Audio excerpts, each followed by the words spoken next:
네, 안녕하세요, 여러분. 여러분의 공기업 취업 성공을 책임지고 있는 강사 박규현입니다. 여러분, 반갑습니다. 날씨가 많이 추워졌고, 또 게다가 또 여러분들 취업 준비하고 계신 여러분들 입장에서 요즘이 가장 힘들 때일 것 같아요. 2018년도에 원하셨던 좋은 결과를 얻지 못하고, 또 2019년이 또 됐으니까, 또 여러분들, 올해 또 어떻게 준비해야 되는지 이렇게 불안해하고 힘들어 하실 것 같아요. 그러던 이 시기에 2019년 공공기관 채용정보 박람회가 개최됐죠. 그래서 오늘은 특별히 위포트에서 여러분들이 이 공공기관의 채용정보 박람회에 참석하지 못하신 분들도 계시고, 또 참석을 하셨더라도 좀 시간이 제한이 돼 있고 워낙 줄이 길고 그러다 보니까 이런 정보를 많이 얻을 수 없거든요. 그래서 그런 상황을 좀 고려해서 여러분들에게 이번 2019년 공공기관 채용을 준비할 수 있는 이런 여러 가지 좋은 엑기스 정보들 쫙쫙 뽑아서 이번에 라이브를 진행하게 됐습니다. 저와 함께 한 1시간 정도 이번 공공기관 채용 정보 박람회에서 있었던 우리 특파원들이 정말 오늘 고생을 많이 했고요. 그 위포트의 특파원분들이 수집해온 정보를 가지고 여러분들과 함께 이야기를 나누는 시간을 갖도록 하겠습니다. 자, 준비되셨나요? 자, 그럼 들어가도록 하겠습니다. 우선 보시는 것처럼 이 공공기관 채용정보 박람회는 1월 9일 오늘이죠. 오늘부터 내일까지 이틀 동안 양재에 있는 AT 센터에서 지금 개최를 하고 있고요.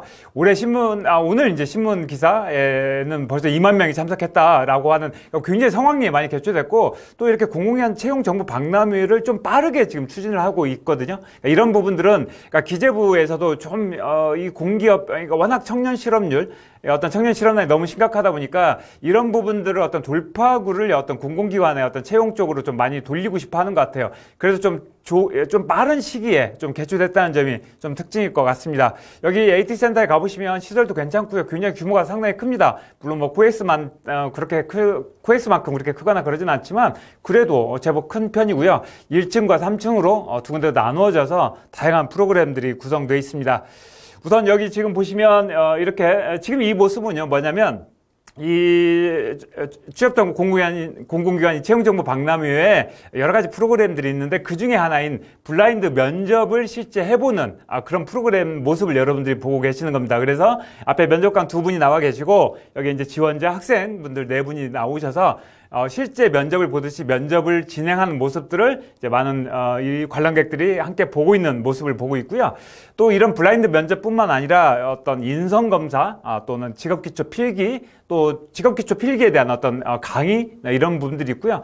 또 여러분들이 쓰셨던 자소서나 면접에 대한 컨설팅을 해주고 이런 이런 프로그램들도 있고, 또 이제 전문 강사를 초빙해서 하는 이런 어떤 강연 프로그램도 있습니다. 그러니까 굉장히 좀 내용은 알차게 구성이 된 것 같습니다.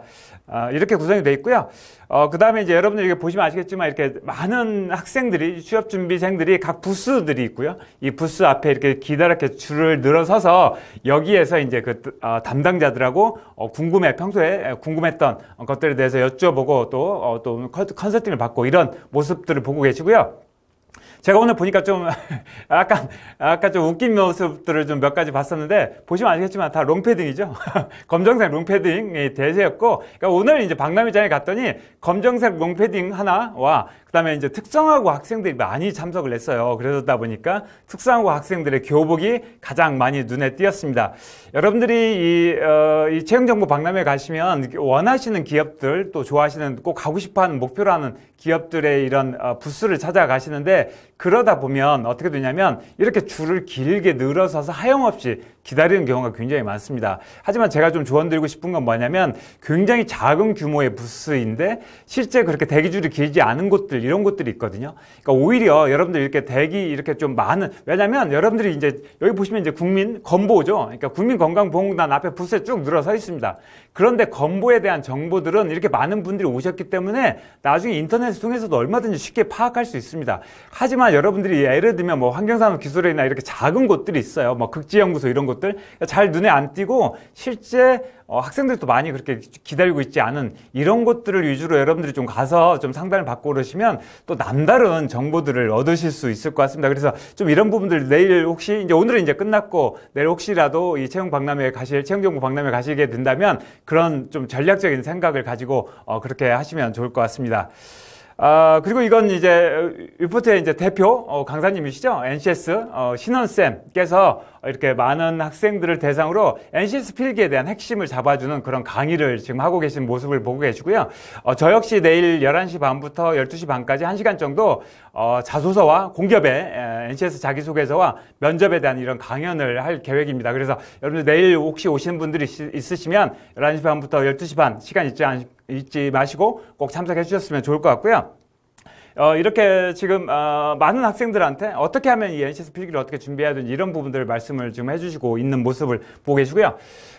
이게 이제 전체적으로 오늘 채용 정보 박람회에 대한 어떤 스케치를 말씀을 드렸고, 이제 지금부터는 이제 이번에 우리 특파원들이 위포트에서 굉장히 이번에 이 공공기관 채용 정보 박람회에 굉장히 많은 투자를 많이 했습니다. 그래서 미리 여러분들에게 궁금한 점들 이런 점들을 다 파악해서 특파원들을 파견을 한 거예요. 그래서 이 특파원분들이 각 부스에 가서 아침 일찍 가서 남들은 밥도 막 밥 먹고 다니고 그러는데 이 특파원님들은 밥도 못 먹고 돌아다니면서 계속 이렇게 정보를 파악해서 오늘 여러분들에게 그 정보를 전달해 드리는 겁니다. 그런데 좀 이제 여러분들 좀 미리 좀 알고 가셨으면 미리 좀 제가 좀 주의해야 될 점, 좀 참고하셔야 될 점들을 말씀드리자면 우선 이 라이브에도 좀 한계가 있는데 가장 첫 번째 어떤 한계가 있냐면 이 채용 정보 박람회라는 것 자체가 실은 각 공기업의 모든 인사 이런 정보를 완벽하게 반영할 수는 없다는 거예요. 왜냐하면 인사라고 하는 것 자체는 워낙 다양한 변수들이 있어서 중간에 얼마든지 바뀔 수 있다는 겁니다. 그리고 실제 인사에서 이런 말이 있어요. 공문 시행해야 아는 거다. 이런 이야기가 있는데 결국 뭐냐면 아직 채용 계획이 서 있지 않은 곳들이 실은 상당수가 있습니다. 채용 정보가 세워져 있지 않은데 기재부하고 이제 기재부에서는 채용 정보 빨리 내놔 이렇게 이제 계속 압박을 가했겠죠. 그러니까 어떤 추정치 이런 부분들을 좀 많이 넣었어요. 그러다 보니까 정보가 제가 오늘 이따 설명을 드리겠지만 이런 정보들이 약간씩 좀 부족하고 이런 부분들이 분명히 있습니다. 그다음에 이제 두 번째는 여기에 이제 참석하셨던 현직자분들이죠. 뭐 인사 담당자일 수도 있고 또 최근에 입사한 뭐 신입 직원들 이런 현직자들한테 이제 이런 정보들을 받는데 그분들 역시 실은 역할 맡고 있는 분야나 업무나 이런 부분들이 다르기 때문에 정확하지 못한 정보를 또 가지고 있을 수도 있습니다. 그리고 앞서 말씀드렸던 대로 요즘 한참 바쁜 때예요. 인사팀이 가장 바쁜 때가 요즘입니다. 그러니까 작년 연말부로 지금 채용 어떤 인사 정보 조치나 이런 것들 명령 내고 또 사후 조치를 하거나 또 이제 새로운 정보안을 이제 구성하고 이게 굉장히 바쁜 시기다 보니까 실제 많은 인사 담당자들이 이 채용 정보 박람회에 많은 신경을 못 쓰고 있는 것도 사실입니다. 그리고 이제 마지막으로는 우리 특파원분들이 위포트의 특파원분들이 정말 열심히 뛰어다녔지만 실제 가서 또 이런 정보를 수집하는 과정에서 약간의 오류도 있을 수 있으니까 제가 오늘 말씀드리는 정보들을 너무 맹신하지 마시고 이런 이야기들이 있었다 이런 정도 좀 참고하시는 정도로 이해를 하시면 될 것 같습니다. 자, 아셨죠? 자, 이제 본격적으로 들어가도록 하겠습니다. 우선 2019년 공공기관 채용 규모별로 가장 많이 뽑을 탑 20를 뽑아봤습니다. 우선 가장 먼저 철도공사죠. 철도공사가 1855명 정도를 채용한다고 하고 있고요. 그 다음에 전력공사가 1347명. 그 다음에 이제 건보는 약간 미정이라고 이야기하는데 이게 뭐 매년 한 1000명 정도가 이제 계속 퇴직을 할 거다 그런 이야기를 했다고 그래요. 그래서 한 1000명 정도가 될 것 같고요. 보건복지의료공단 이따 제가 한번 정리를 다시 한번 해드릴 텐데 이 보건 쪽이 굉장히 강세를 띠고 있거든요. 그래서 이 보건복지의료공단 역시 한 612명 정도 채용을 하고 있고요. 그다음에 이제 건강보험 심평원 462명 정도를 채용하는데 이건 이제 문재인 케어나 이런 부분들 때문에 심평원의 역할이 굉장히 커지고 있습니다. 그러다 보니까 자연스러운 현상인 것 같고요. 그다음에 이제 농어촌공사는 하반기 한 385명 정도를 채용할 계획이고요. 한국수력원자력이 실은 지금 이제 문재인 정부 들어서서 탈원전 정책이나 이런 부분들 때문에 굉장히 좀 어려워하고 있었는데 그럼에도 불구하고 최대한 열심히 노력한 것 같아요. 그래서 약 355명 정도의 채용 인원을 지금 만들어냈고 그다음에 이제 국민연금공단도 한 321명, 그다음에 LH가 한 263명, 그다음에 국토정보공사죠, LX가 한 262명 정도의 채용 인원을 가지고 있습니다. 채용 계획을 가지고 있고요. 그다음 이제 따지고 보면 이제 한국도로공사가 한 240명, 그다음에 수자원공사가 한 240명, 근로복지공단이죠. 근로복지공단이 실은 해야 되는 일들이 굉장히 많습니다. 이번 정부에 이제 어떤 노동복지 이런 쪽에 많이 포커스를 많이 가지고 있기 때문에 근로복지공단의 역할이 점점 커질 수 있습니다. 그래서 한 200명 정도 채용을 하고 있고, 그다음에 전기안전공사 이런 것들 여러분들 보시면 아시겠지만 있지만 특히 이제 이 정부에서는 안전에 대한 굉장히 많은 관심을 가지고 있거든요. 그래서 이런 안전 쪽 관련된 공기업 중에 이제 전기안전공사가 200명 정도고요. 그다음에 IBK 중소기업은행, IBK가 실은 이제 금융권이다 보니까 요즘 이제 금융권이 이제 명토에 이런 점포수가 줄어들고 있지 않습니까? 그러다 보니까 좀 어려움들이 분명히 있을 텐데도 불구하고 한 200명 정도 채용하기로 했고요.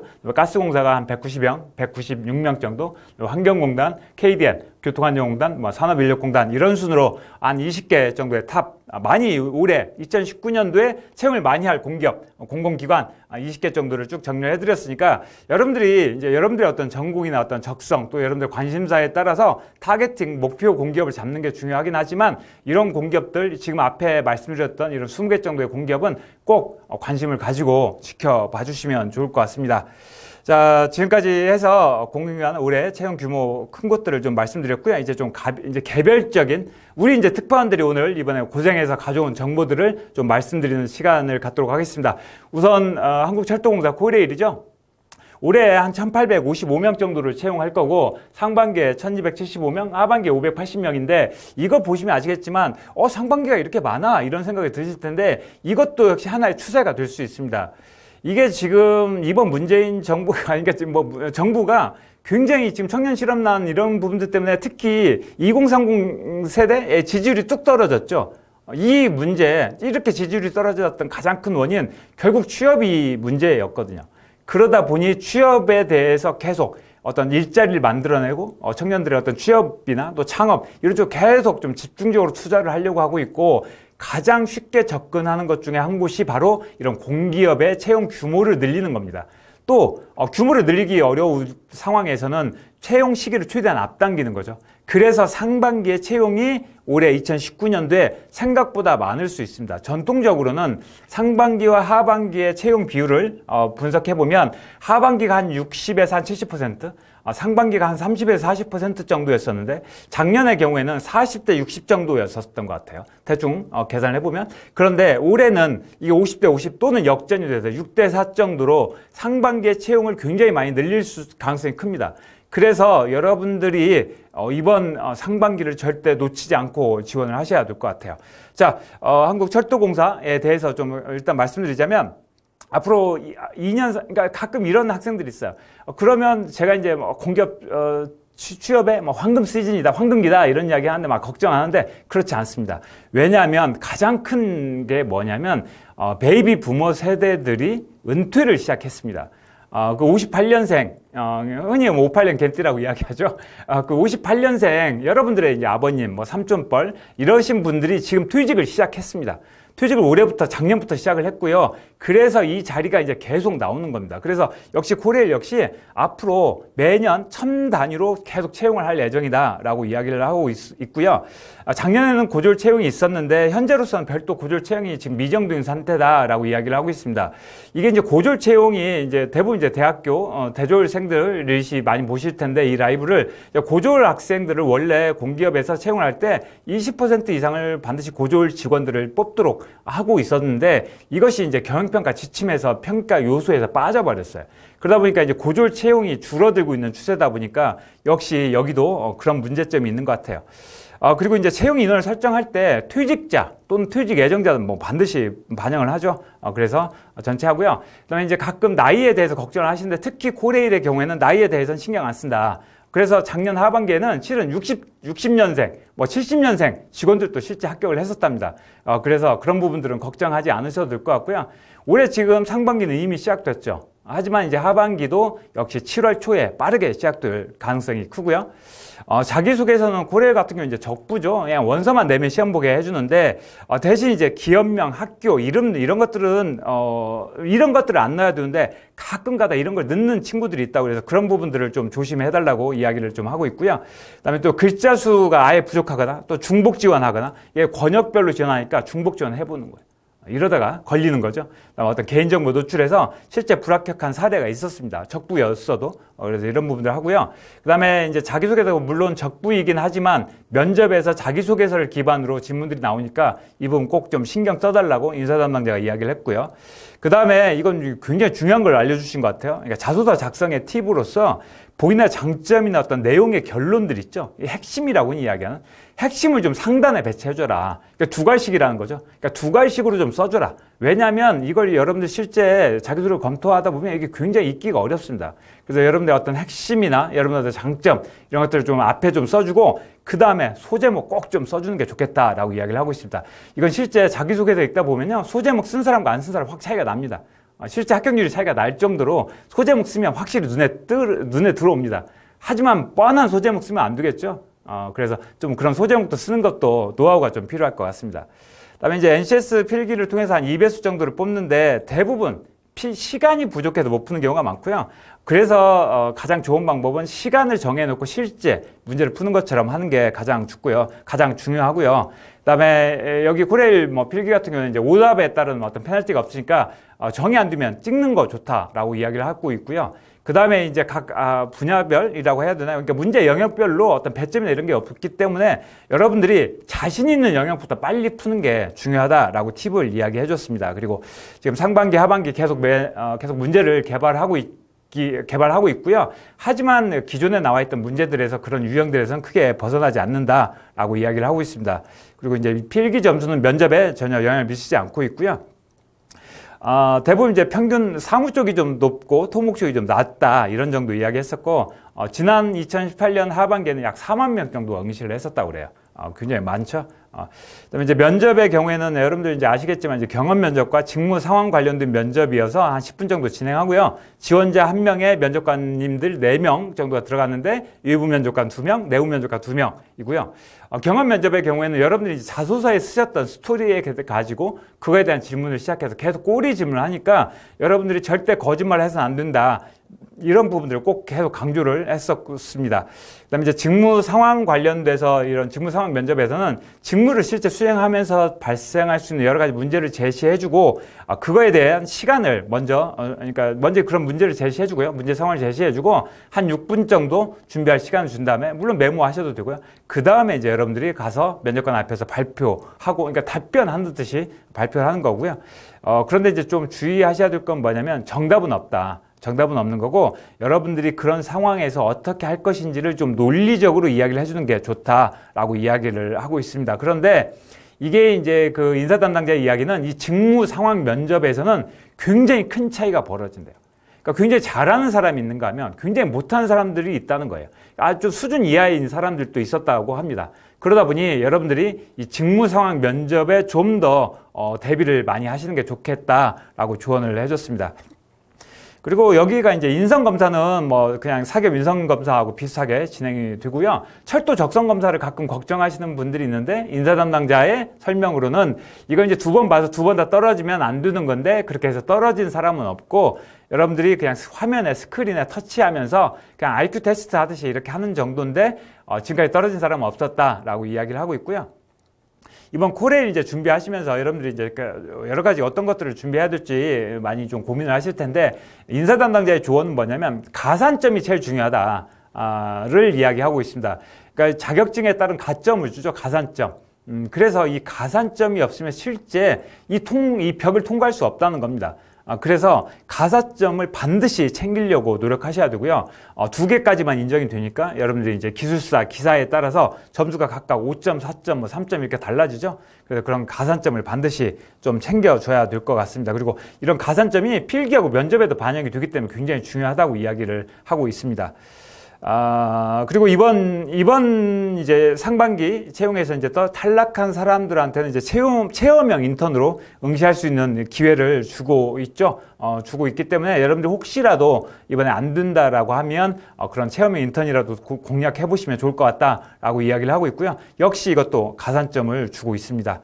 이제 근무에 대해서 이제 코레일 근무에 대해서도 좀 많이들 걱정하시는데 이제 권역별 채용이다 보니까 지역별 가점은 일단 없고요. 한번 권역 선택해서 지원하시면 10년 동안 그 권역에서 근무를 하셔야 되고요. 대신 지사에서 이제 그 권역에서죠. 지방에서 이제 근무하다가 1년 정도 지나면 이제 본사에 지원을 할 수 있답니다. 그래서 실제 현장에서 근무해보고 본사에 와서 일을 하는 직원들도 많다고 이야기를 하고 있고요. 그다음에 이제 사기업 경력자인 경우에 이제 신입 직원으로 입사를 하게 되면 한 5호봉 정도까지는 인정을 해준다라고 이야기를 하고 있습니다. 그리고 뭐 다른 부분들은 뭐 그 일반적인 것들이고요. 좀 이쪽에서 이제 인사담당자 좀 이야기하고 싶었던 건 뭐냐면 코레일이 단순히 운송 이런 것만 하는 게 아니라 해외 사업도 많이 한다. 그리고 역세권 개발 이런 것들도 많이 하니까 정부 위탁 사업 이런 것들도 많이 하니까 좀 그런 부분들도 좀 관심을 가져줬으면 좋겠다라고 이야기를 하고 있습니다. 그리고 여러분들 이제 인턴 사원을 선발할 때는 실은 한국사 능력 시험 가점이 있기 때문에 이런 부분들은 1급, 2급, 3급은 같긴 하지만 이런 부분도 좀 신경 써주고 자격증은 뭐 필기하고 면접에 계속 간다는 이야기를 또 해주고 있습니다. 그래서 코레일은 이런 식으로 인사 담당자가 우리 특파원에게 정리를 해줬습니다. 여러분들 이거 좀 참고하셔서 코레일 준비하실 때 대비를 하시면 좋을 것 같습니다. 자, 그 다음 이제 전력공사죠. 가장 많이 뽑는 공기업 두 번째 한국전력공사인데 1347명 정도를 일반 채용을 하고 고졸 채용을 한 200명 정도 해서 한 1500명 정도를 뽑을 생각인데 이 1347명은 이제 상하반기 전체를 통합한 숫자고요. 상반기에 약 한 800명 정도 채용할 것 같다라고 이야기를 하고 있습니다. 그리고 채용 공고는 한 3월 정도에 나올 것 같고요. 그래서 원서 접수를 3월부터 시작해서 나중에 종합 이제 면접은 한 5월경 정도에 하고 또 하반기 역시 9월달 정도에 그러니까 상반기하고 동일한 패턴으로 이렇게 진행이 될 겁니다. 필기시험 날짜나 이런 부분들은 다 그러니까 거의 이런 부분들은 미정인 거예요. 미정이라고 많이 이야기를 하고 있고요. 그다음에 이제 송배전 이런 쪽들도 다 미정이긴 하지만 전년도와 비슷한 수준, 전년도와 비슷하게 이렇게 계속 이야기를 많이 하고 있습니다. 그래서 여러분들 한전의 경우에는 전년과 비슷하게 운영될 거다 이런 부분들을 좀 챙겨봐야 될 것 같습니다. 하지만 이렇게 작년과 이렇게 비슷하게 운영이 되긴 하지만 변화되는 부분도 있는 것 같아요. 우선 지역 인재의 경우에는 이제 지역을 세분화시킨답니다. 그래서 예를 들면 서울에 같은 경우는 서울은 이제 하나니까요. 그렇게 하지만 예전에는 호남 이렇게 딱 하나의 권역으로 묶였다면 얘를 전남, 전북, 광주 이런 식으로 좀 세분화해서 선택을 하도록 그렇게 하고 있기 때문에 여러분들이 그런 부분들 미리 좀 대비를 좀 하셔야 될 것 같습니다. 그리고 이제 좀 팁을 좀 말씀드리자면 직무 면접하고 경영진 면접에 대한 팁을 이야기해 줬는데 채용 공고에 올라온 직무 기술서를 좀 반드시 좀 읽어보고 오는 것이 좋다라고 이야기를 하고 있고요. 그다음에 그것을 읽고 여러분들 걸로 좀 소화를 해서 오는 게 좋을 것 같습니다. 그래서 최소한 한 3번 정도 있고 여러분들 것으로 좀 만들어서 왔으면 좋겠다라고 그렇게 이야기를 하고 있습니다. 그래야만 면접관에게 어필이 되고 있다라고 하는 게 그 인사 담당자의 조언이었고요. 기술직의 직무 면접의 경우에는 기사 수준의 문제 한 10개 정도 주고 그거에 대해 설명하는 식으로 그걸 하고 있고요. 그다음에 이제 이 한전이 커트라인을 공개를 하지 않죠. 그래서 이 부분에 대해서 좀 약간 설왕설래가 있을 수 있는데 대부분 기술직 답변자의 경우에는 50문제 중에 한 42개 정도 풀었다.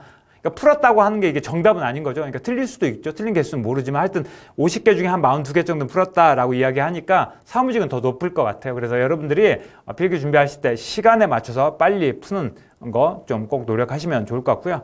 그 다음에 이제 고졸 채용의 인턴은 9월 달부터 동일하게 한 200명 정도를 할 것 같고요. 이 한전이 또 좋은 점이 이제 체험형 인턴을 많이 뽑아주죠. 그래서 이런 체험형 인턴은 4월 중으로 좀 예정이 돼 있고 5월 중에 서류하고 면접을 완료 지을 거다라고 이야기하고 있습니다. 인턴 채용하면서 좀 궁금한 점을 몇 가지 물어봤었는데 자격증 영향이 크냐? 그러니까 이런 거죠. 토스, 한국사, 커말로만으로도 어떻게 합격이 가능한 거냐? 이렇게 이야기를 했었는데요. 자격증의 경우에는 실은 거의 다 만점을 다 채우고 있기 때문에 여러분들이 오히려 토스나 한국사 이런 부분들을 준비하면 가점을 받을 수 있기 때문에 훨씬 더 유리한 건 사실이다라고 이야기를 하고 있습니다. 그리고 이제 자소서가 과연 합격과 불합격이 얼마나 큰 영향을 미치느냐라고 이야기를 물어봤더니 자소서가 실은 아까 이야기했던 대로 이 한전의 경우에는 이제 가점 어떤 점수화를 이런 서류전이나 이런 것들 할 때 계량화 시켜버리죠. 필기도 역시 계량화 돼버리고요. 점수로 나오는 거니까. 그래서 면접에서 오히려 이런 자소서나 면접이 더 많은 영향을 미치는 것 같다라고 이제 얼마 되지 않은 신입사원이 그렇게 조언을 해주었습니다. 자, 지금까지 해서 좀 한전을 살펴봤고요. 그 다음에 이제 여러분들 이제 많이 알고 가장 좋아하시는 공기업이죠. 국민건강보험공단인데, 국민건강보험공단 보시면 아시겠지만 미정입니다. 이게 여기 아까 말씀드렸던 것처럼 아직 확정되지 않은 곳들이 많다 보니까 역시 미정이고요. 그런데 이제 채용 규모를 물어봤더니 아직 구체적인 계획은 없지만 2020년까지 정년 퇴직자가 매년 1000명 이상씩 나온답니다. 그러니까 2020년까지는 계속 1000명 이상을 뽑는다는 거죠. 그래서 연간 1000명 정도를 계속 뽑을 거고, 그 다음에 여기에 이제 문재인 정부의 어떤 복지 관련 의료 복지 쪽에 이제 좀 더 투자를 하려고 하다 보면 이런 데 더 채용 인원 더 늘어날 수 있을 것 같습니다.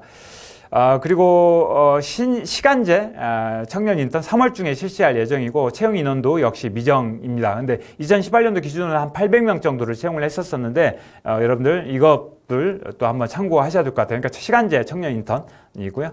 채용 일정은 상반기에는 3월경이고요. 하반기에는 9월 정도로 예정을 하고 있지만 상반기에 한 번만 진행할 수도 있다라고 이야기하는데, 이런 것들은 실은 그렇게 크게 그렇게 하기는 어려울 수도 있을 것 같아요. 왜냐하면 상반기에 많이 뽑아라 하니까 상반기에 다 뽑더라도 또 하반기 되면 또 더 뽑으라고 또 이야기하거든요. 그래서 하반기에 또 이뤄질 가능성이 큽니다. 제가 봐서는, 제가 오랜 공기업 인사 담당 차장의 경험 봐서는 이렇게 이야기를 하더라도 그렇게 지키기 어려울 것 같아요. 그래서 그냥 이번 건보 같은 경우는 아직 미정인 상태이지만 상반기에 더 많이 뽑을 것 같고, 자칫 잘못하면 뭐 하반기 없을 수도 있다라고 이야기하긴 했지만 하반기에도 약간이나마 있을 가능성이 큽니다.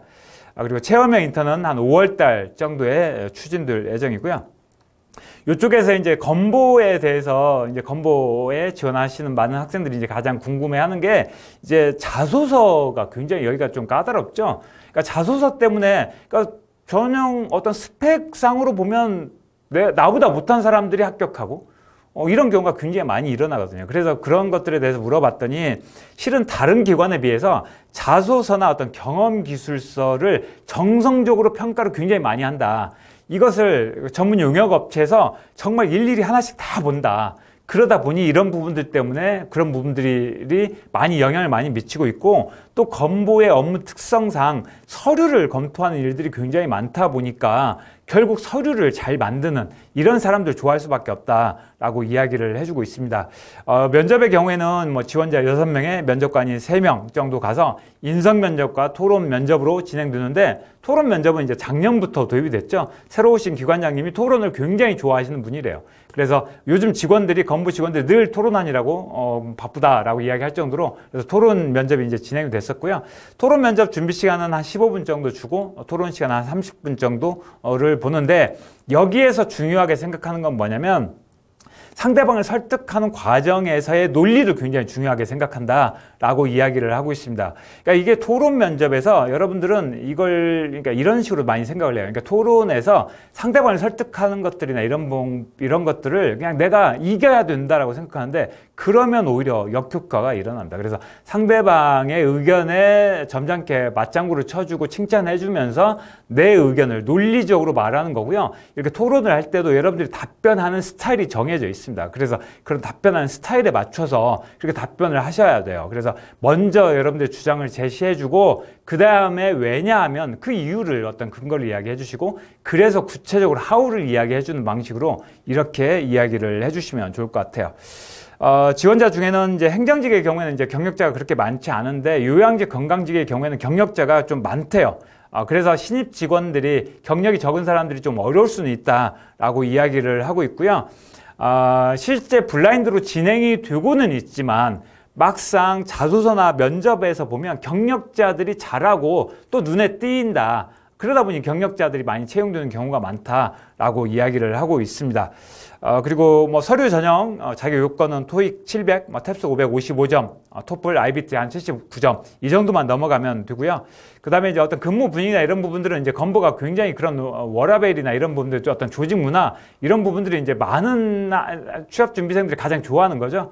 그래서 이 건보가 실은 워라밸이 좋고, 지금 새로 오신 귀과장님도 직원들에게 불필요한 일들이나 이런 부분들 좀 줄여서 워라밸을 좀 그러니까 좀 직원들이 좀 조직 문화나 이런 부분들, 좀 그런 부분들에 대해서 좀 많은 관심을 갖고 계시대요. 워라밸이나 이런 쪽에. 그래서 이 건강보험공단을 선택하는 것들은 굉장히 좋은 선택이 될 것 같습니다.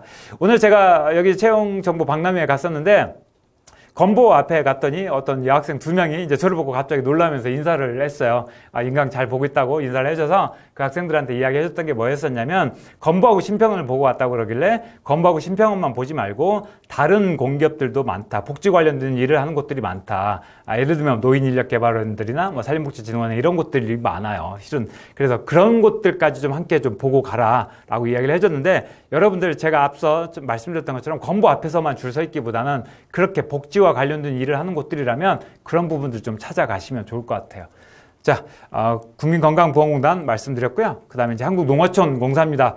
농어촌공사는 지금 뭐 일반 채용 한 385명 정도를 한다라고 이야기했고, 올해는 한 9월경에 해서 10월달 정도에 채용이 시작되지 않을까라고 이야기를 하고 있고요. 1년에 한 번만 한다. 그리고 합동 채용으로 추진될 가능성이 많고요. 작년이랑 비슷하게 채용 인원이나 규모나 전형 방법도 그렇게 운영될 것이다 라고 이야기했고요. 이 385명이라고 하는 것은 이게 작년도 숫자예요. 그래서 이런 정확한 채용 이 숫자는 정확한 숫자는 지금 아닙니다.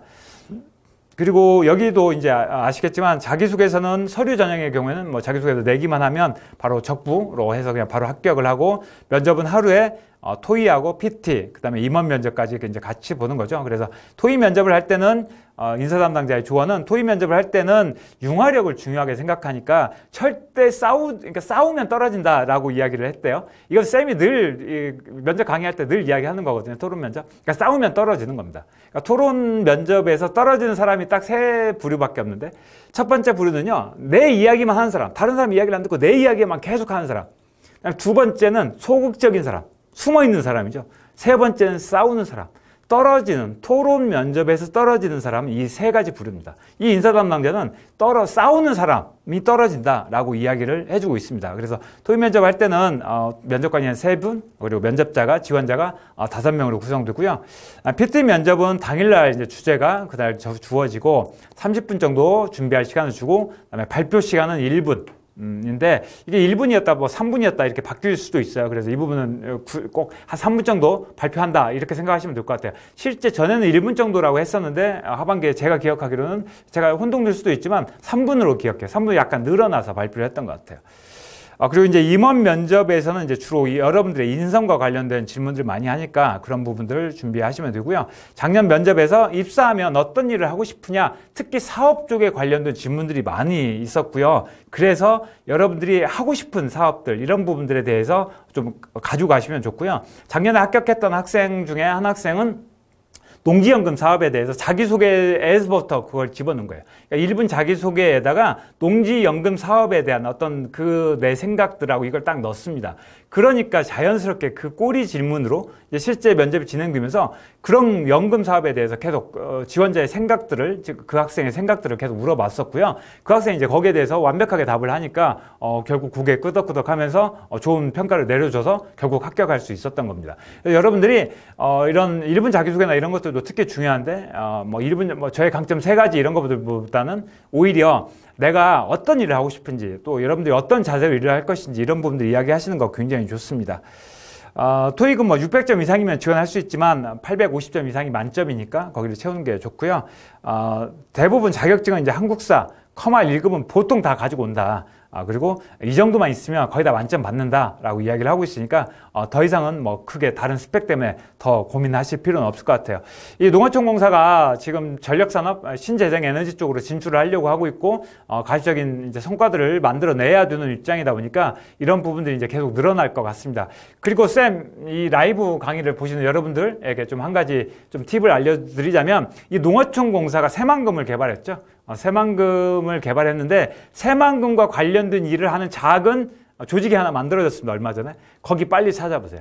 거기 이제 곧 있으면 공공기관으로 들어올 거예요. 그래서 그런 곳들, 새만금 사업단 이런 곳들이 그런 조직이 만들어져 있으니까 그런 곳 꼭 찾아서 그런 데도 관심을 갖고 지원을 하시면 좋을 것 같습니다. 중요한 정보 알려드렸죠?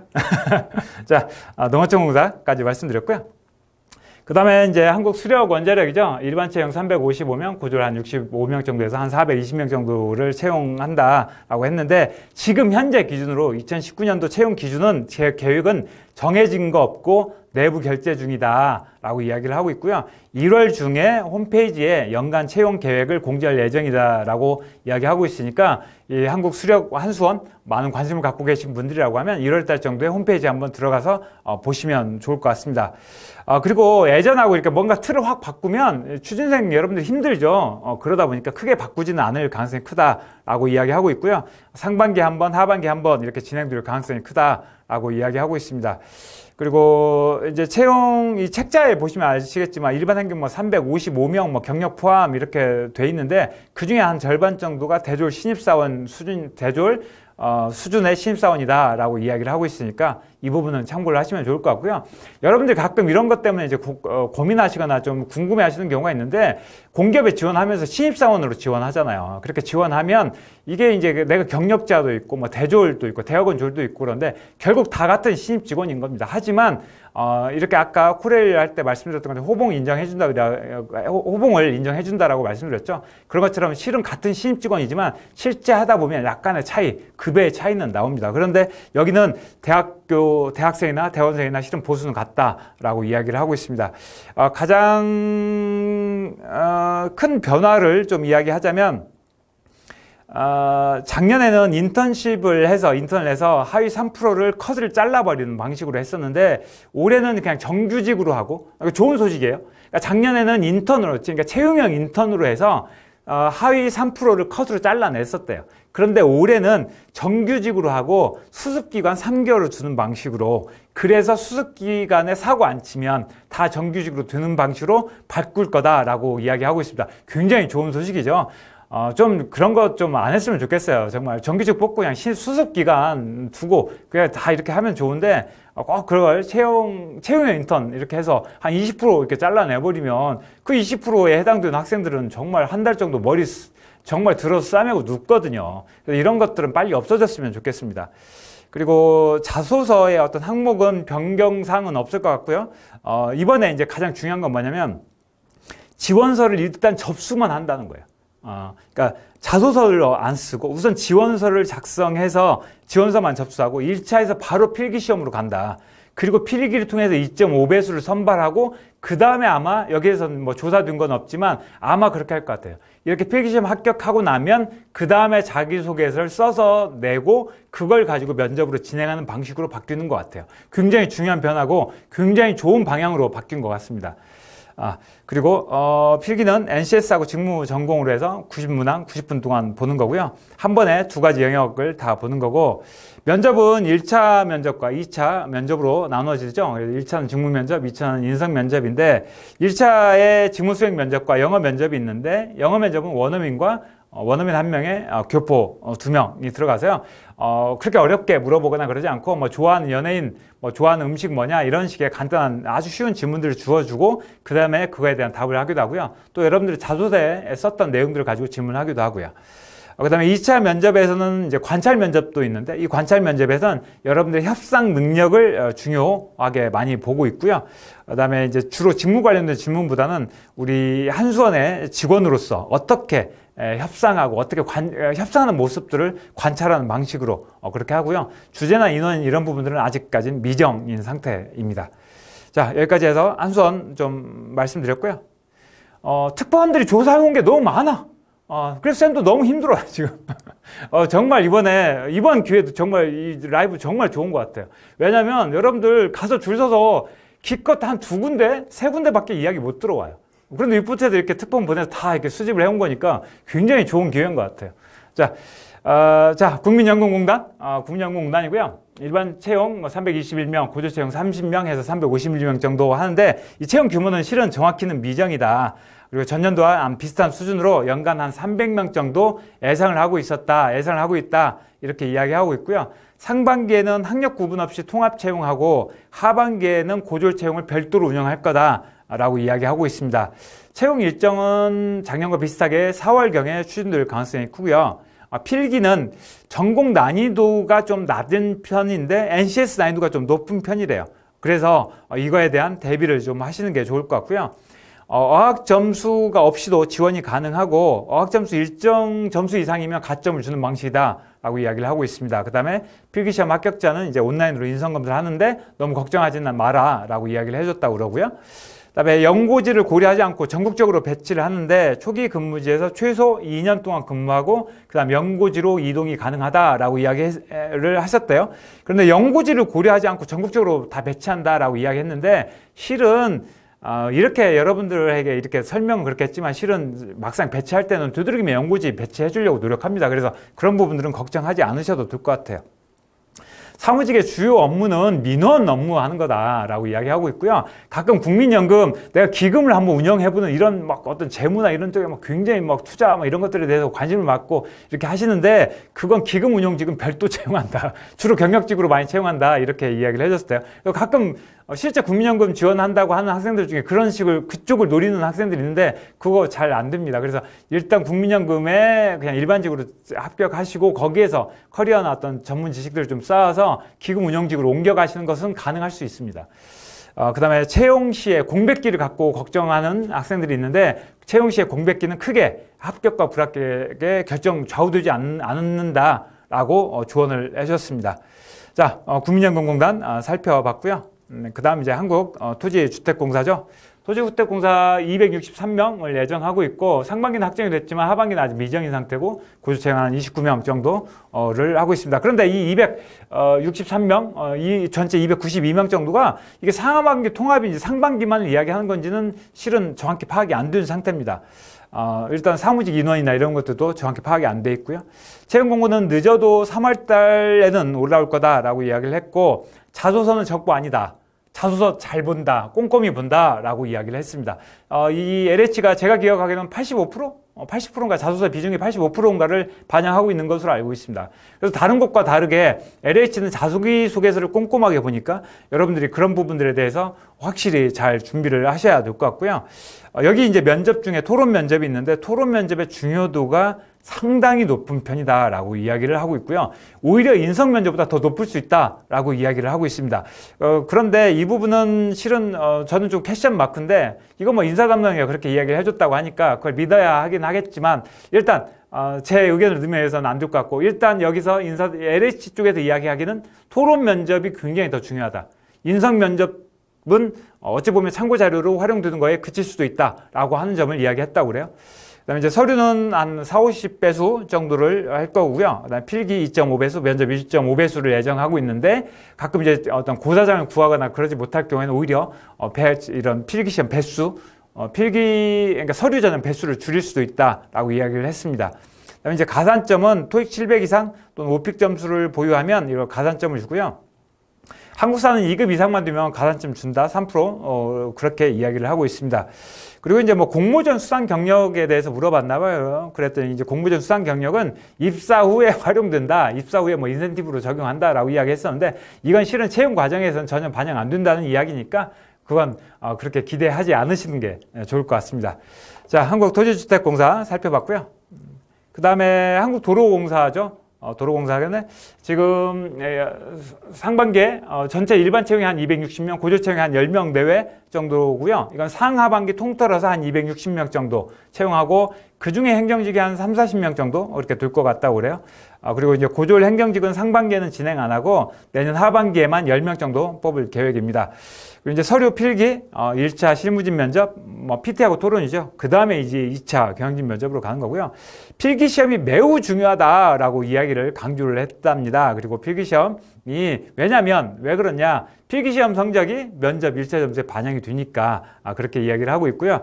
그래서 여러분들이 이제 필기 시험을 준비할 때 좀 조언을 해줬는데 자신 있는 과목부터 하나씩 잡아라 라고 이야기를 했습니다. 그러니까 여러분들이 가장 좀 자신 있어 하는 과목부터 딱 확실히 잡고 준비하는 게 좋고 이 NCS 난이도는 다른 회사에 비해서는 좀 낮다고 좀 쉽다고 이야기하고 있지만 오히려 전공 필기는 수준이 더 높고 어렵다라는 평이 많다고 이야기를 하고 있습니다. 그래서 여러분들이 이런 전공 쪽에 더 좀 집중을 하는 게 좋을 것 같고요.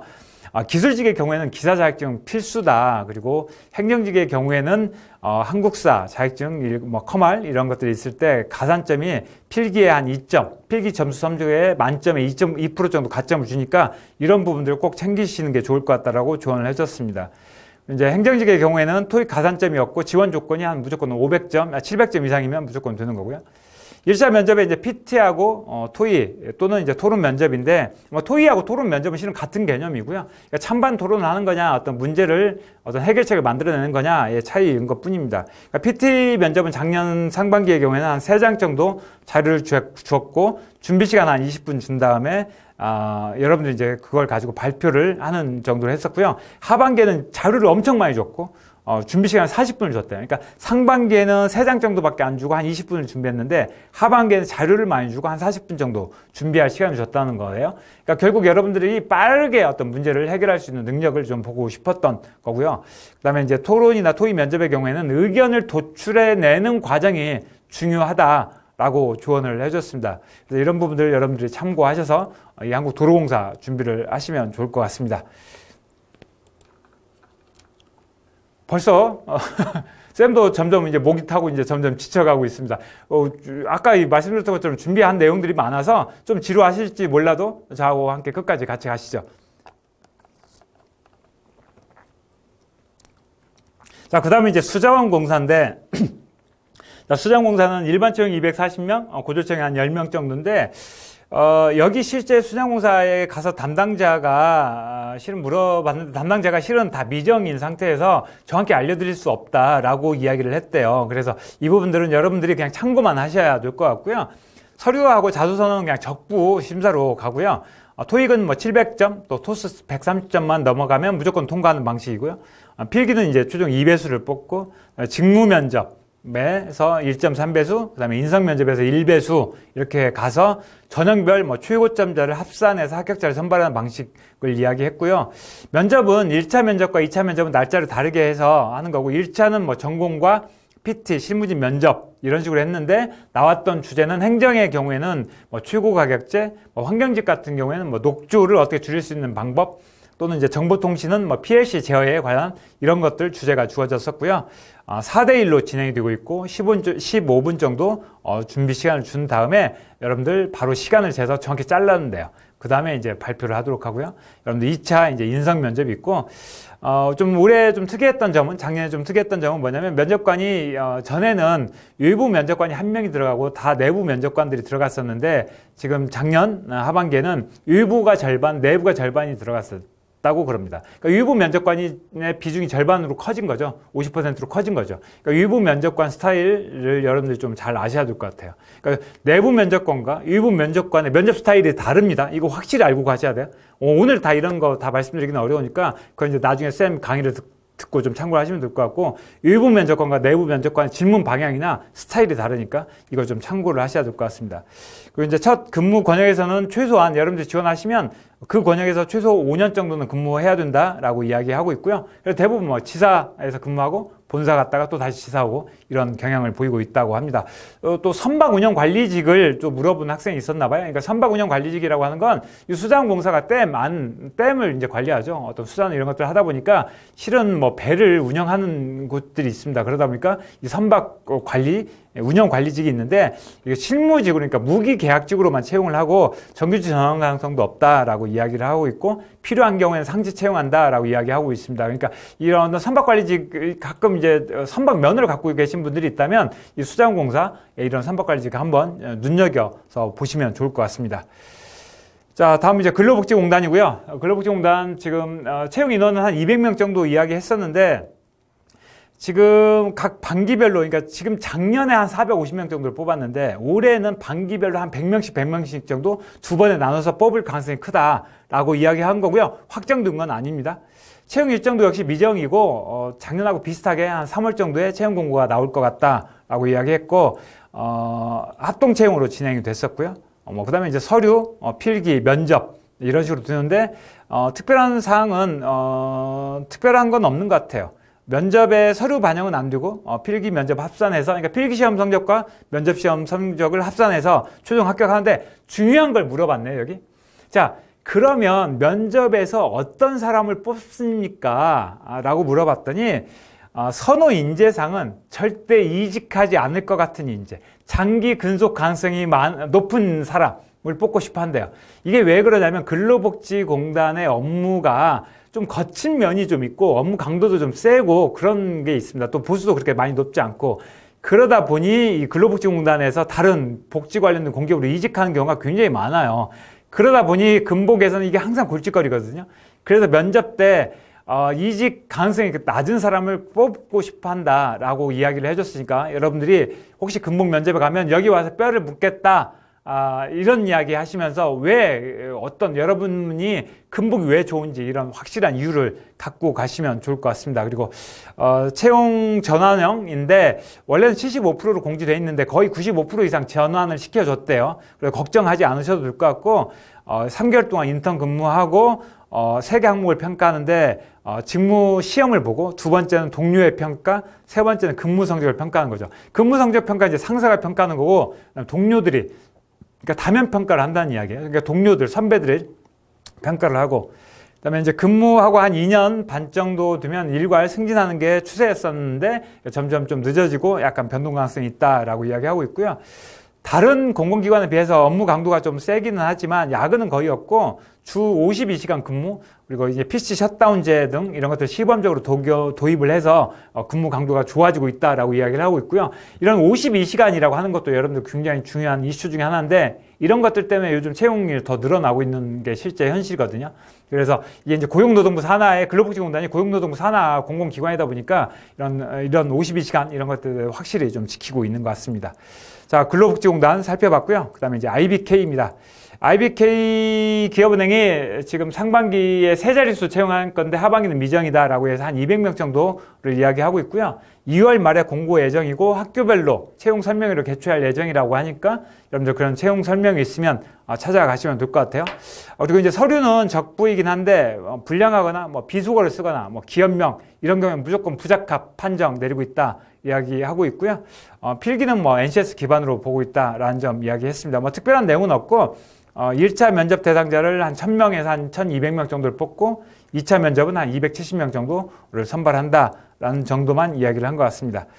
자, 그 다음 이제 한국가스공사인데요. 한국가스공사는 한 196명 정도를 이제 채용할 계획이다. 이건데 이 196명은 상하반기 이제 전체를 통합한 전체 숫자이고요. 이거 역시 변동 가능성이 있습니다. 그리고 2월 초 정도면 공고가 나올 수 있으니까 여러분들이 확인을 해보면 좋을 것 같고요. 원서 접수하고 서류 심사하는 것은 4월 달부터 시작해서 면접 6월 달에 끝나는 것 정도로 할 것 같습니다. 그리고 이제 하반기 또 역시 나눠서 하는데 하반기는 한 9월 달 정도 시작할 것 같고요. 여기가 이제 서류 전형은 이제 적부이긴 한데 필기 시험의 경우에 이제 3배수 정도를 뽑고요. 2차 커트라인은 NCS 필기하고 전공시험을 합산해서 합불 여부를 판단하기 때문에 정확한 커트라인은 파악하기 어렵답니다. 하지만 이런 걸 조언을 해줬다고 그래요. 만약에 NCS가 어렵다라고 하면 NCS가 내가 잘 이거 점수가 오르지 않는다면 전공시험에 오히려 더 집중하는 것도 굉장히 좋은 방법이다라고 이야기를 하고 있습니다. 자기소개서 항목은 변하지 않을 가능성이 크다라고 이야기했지만 역시 아직 미정인 상태고요.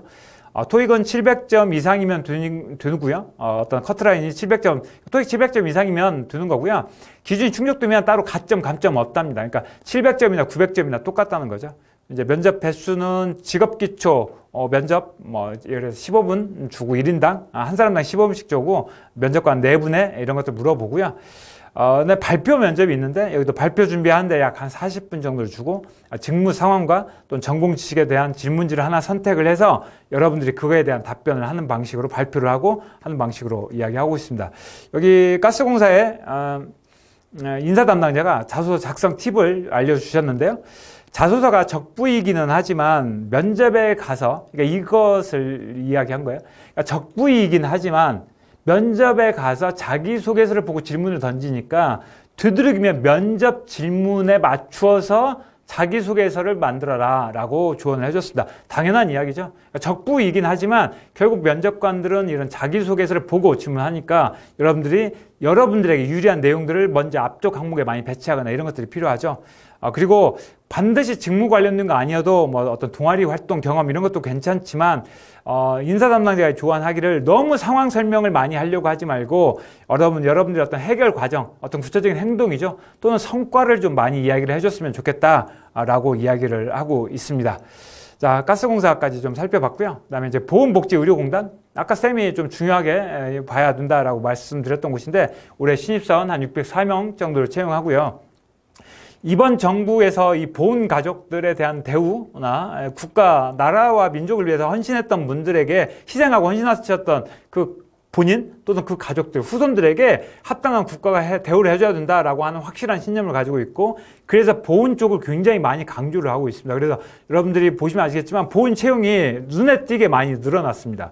그래서 이거 좋은 현상이죠. 좋은 현상이기도 하고 또 여러분들이 이런 보훈 쪽에 가장 대표적인 공공기관 보훈복지의료공단 내에서 채용을 많이 하고 있습니다. 그래서 신입사원 한 604명 정도를 채용할 거고 결혼 발생 시 이제 수시 채용을 하는데 이 보훈복지의료공단이 병원을 가지고 있죠. 보훈병원을 가지고 있죠. 그래서 간호직이 많습니다. 그래서 실은 결혼이 있다면 간호직들이 많은 편이에요. 그래서 사무직은 상반기에만 뽑을 거다라고 이야기했으니까 꼭 참고하셔야 될 것 같고요. 간호직은 이제 하반기에만 뽑을 거다라고 이야기를 하고 있습니다.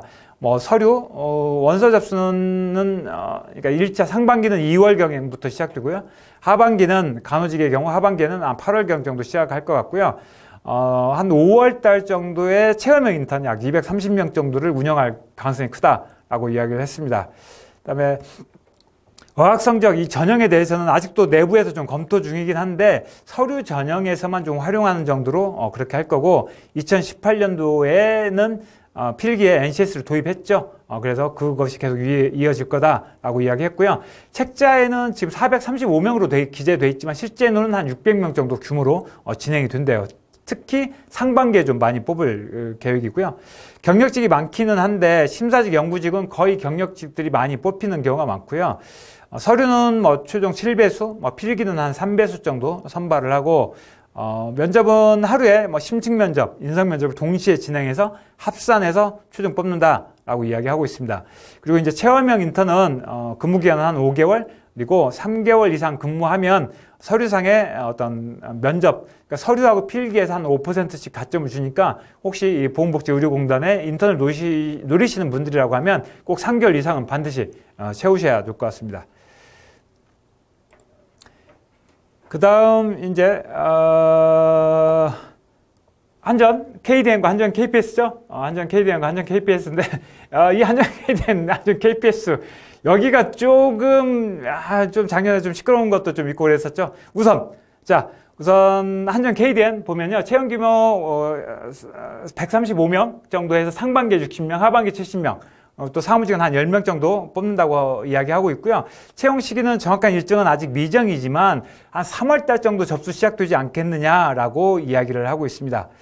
자소서가 매우 중요하답니다. 적부가 아니니까 매우 중요하고 이것을 여러분들이 자기소개서 쓰실 때 여러분들의 어떤 경험과 가치관이 우리 회사와 얼마나 맞는지를 어필하는 게 굉장히 중요하다라고 이야기했는데 이런 것들은 실은 말하기는 좋은데 이거 구체적으로 그럼 어떻게 해야 되느냐 이런 것들은 쉽게 잘 이야기를 안 해주는데 이렇게 생각하시면 될 것 같아요. 이 한전 KDN이 하고 있는 일을 정확히 판단해 보시고 여러분들이 인재상이나 이런 것들을 생각할 때 책임감 이런 식으로 짧게 쓰지 마시고 아무리 힘든 일이 주어져도 끝까지 해결해 내려고 하는 책임감 이런 식으로 구체적으로 여러분들이 인재상을 뽑아내보세요.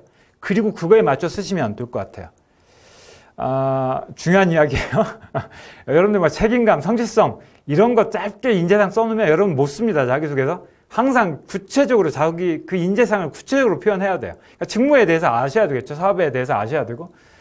그 다음에 이제 서류 20배수, 필기 4배수 이렇게 간다 이런 이야기 했었고요.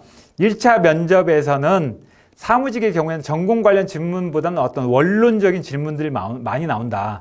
그래서 회계란 무엇인가와 같은 좀 큰 뜬구름 잡는 이런 질문들이 나왔고요. 이게 실은 쉽지만 굉장히 답변하기 어려운 질문이거든요. 그래서 1차 면접에서 어떤 깊숙이 들어간 어떤 전공 질문들보다는 이런 식으로 여러분들 어떤 생각들을 물어보는 질문들이 있었다라고 하고요.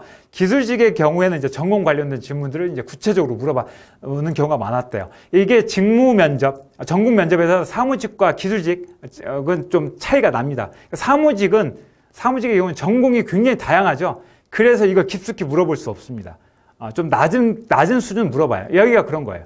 그런데 이제 대신 기술직의 전공자 같은 경우는 깊숙이 물어봅니다. 그래서 여러분들이 그런 부분들을 좀 이해하고 가시면 될 것 같고요. 면접은 5대5로 진행되고, 그 다음에 어학 성적은 기준 점수가 토익 700점 수준이면 지원 가능하고 토익 850점이면 만점이다. 이건 이렇게 생각하시면 돼요.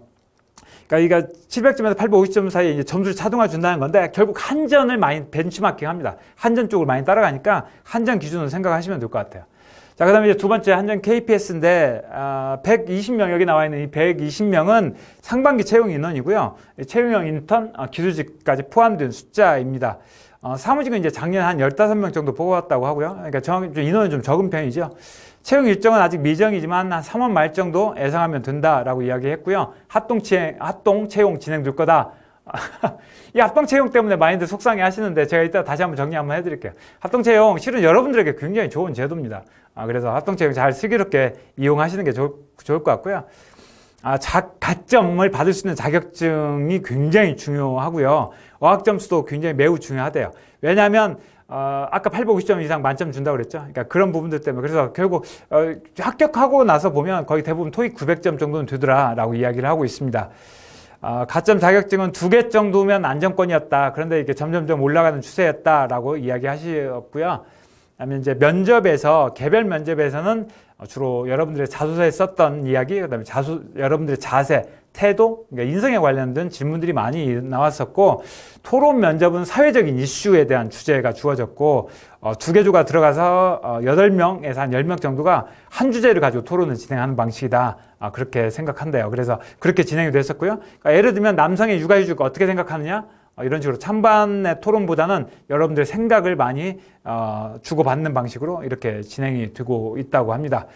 그다음에 현직자가 이제 좀 팁을 줬는데,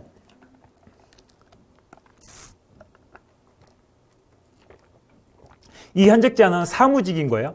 이 사무직 직원이 조언해 주기를 기술직 직원들이랑 함께 스터디를 했더니 너무 좋더라 라고 이야기를 했는데, 이게 왜 그러냐면 회사에 대해서 쉽게 깊게 이해를 할 수 있었기 때문이래요. 그리고 이제 대신 이제 전공 필기는 따로 공부했고, NCS 공부는 같이 하면서 수리 영역 빨리 배우는 거, 이런 거죠. 이런 것들이 이제 그러니까 이게 스터디를 어떻게 짜야 돼요? 쌤 이렇게 가끔 물어보시는 경우가 있는데, 스터디를 짤 때, 그러니까 면접은 아닌데, 아니구나, 면접도 마찬가지구나. 하여튼 어찌됐든. 그러니까 자신의 전공자들하고만 스터디를 하는 건 좋지 않습니다.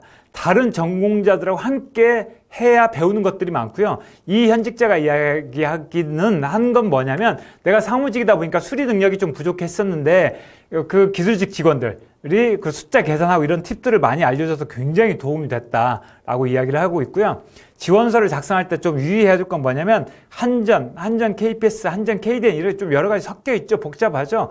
이것의 이 차이를 모르고 지원하는 사람들이 꽤 많대요. 그러다 보니까 이런 회사에 대한 기본적인 내용들은 알고 지원서를 작성하고 자기소개를 쓰고 면접을 준비해야 되는데 그렇지 못한 경우도 많다라고 이야기를 하고 있습니다. 그다음에 여기에는 이제 없는데 중부발전을 좀 조사를 해왔는데, 중부발전 역시 채용 규모 미정, 모든 것들이 다 미정이고 작년에는 한 4월경 정도에 나왔으니까 그때 정도 나오지 않을까라고 이야기를 하고 있고요. 자소서는 중부발전이에요. 자소서는 적부이고 온라인 인성평가하고 그다음에 이제 전공하고 필기시험 보고요. 면접 1차, 2차 보고요. 1차 면접에서는 PT 토론 면접이었었는데 직무 관련된 내용으로 나왔고요. 예를 들면 중소기업가의 상생, 주로 동방선장 이런 거에 관련된 주제가 많이 나왔고요. 요즘 공기업들이 이런 동반성장 또는 상생 이런 것들에 대해서 민감한데, 이 중부발전 역시 그랬다고 합니다. 2차 면접은 이제 인성 면접이었고요. 체험형 인턴 상하반기 사이에 모집 계획이나 정확한 시기, 이런 인원 모두 이런 것들은 다 지금 미정인 상태고, 합동 채용이 진행될 거다. 그런데 현재까지 미정 상태다. 많은 걸 알려드릴 수 없다. 까지 이야기했습니다. 자, 여기까지 해서 제가 오늘 우리 특파원들이 열심히 현장을 밥도 못 먹고 현장을 열심히 뛰어다녀서 정리했던 자료를 제가 여러분들에게 좀 하나씩 설명을 해드렸고요. 지금부터 이제 공공기관 채용에 대해서 좀 이 어떤 변화가 어떻게 될 것인지 좀 이야기를 진행을 할 거예요. 진행하기 전에 여러분들 또 궁금하신 점들이 지금까지 나왔던 것들 쭉 중에 좀 궁금한 사항들이 있을 것 같아요. 그래서 그럼 궁금한 점에 대해서는 쌤한테 질문을 해주시면 쌤이 그거에 대해서 답을 드리는 방식으로 진행해 보도록 하겠습니다. 자, 여러분들 궁금하신 점들 있으면 물어봐 주시면 좋을 것 같습니다. 멜로디 빈님께서 하반기 규모 축소인가요? 라고 물어보셨는데, 하반기 규모가 축소됐다라기보다는 상반기, 이게 뭐 실은 뭐 밑돌 빼서 윗돌 뭐 박는 이런 개념이실 수 있는데, 하반기를 줄였다기보다는 상반기를 더 늘린 개념이에요. 그래서 하반기는 또 더 작년보다 더 많아질 수도 있고요.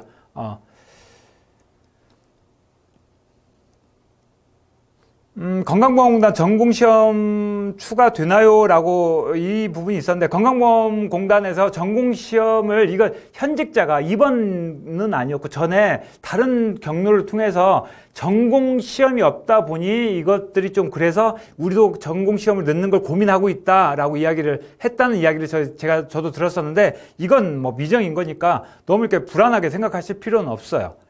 지금 합동채용 부분인데, 한전하고 발전사 합동채용인가요? 그런데 거의 합동채용 될 가능성이 클 것 같아요.